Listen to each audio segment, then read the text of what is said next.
Welcome back to side by HS. ఈ రోజు నేను ఎటువంటి జ్యువెలరీని మీకు చూపించడానికి రాలేదు, బట్ నా చిన్న ఒపీనియన్ మీతో షేర్ చేసుకుందామని వచ్చాను. ఏంటంటే, మీరు ప్రీవియస్ వీడియోస్ నా ఏమైనా ఫాలో అవుతుంటే మీకు తెలుస్తుంది. నేను డైలీ వెయిట్ చేసే ఉన్నాను దిస్ బ్యూటిఫుల్ బ్రేస్లైట్ ని, 2 లేయర్ బ్రేస్లైట్ ని చూస్తున్నారా? చాలా బ్యూటిఫుల్ గా ఉంది కదా. This just rupees for 99.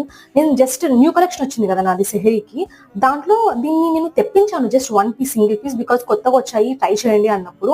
ఎలా ఉంటుందో తెలియదు, దట్టు 18K గోల్డ్ ప్లేటెడ్ అన్నారు. సో 18K గోల్డ్ ప్లేటెడ్ కదా, అది 99 అంటున్నారు. సో వర్తబులో కాదో, 99కి అసలు 18K గోల్డ్ ప్లేటెడ్ మనకు వస్తుందా అసలు అన్న రేంజ్ లో నేను ఊహించాను. బట్ ప్రీవియస్ గా జస్ట్ నేను 15 డేస్ నుంచి యూజ్ చేస్తున్నాను. అసలు చాలా వర్త్ అనిపించింది నాకు. సో అందుకని నేను సెహరీలో కొత్తగా దీన్ని ఇంప్లిమెంట్ చేద్దాము, కొత్తగా వీటిని తెప్పిద్దాము అనుకుంటున్నాను. మీ ఒపీనియన్ ఏంటో ఒకసారి నాకు కామెంట్ సెక్షన్ లో కామెంట్ చేయండి గైస్. అలాగే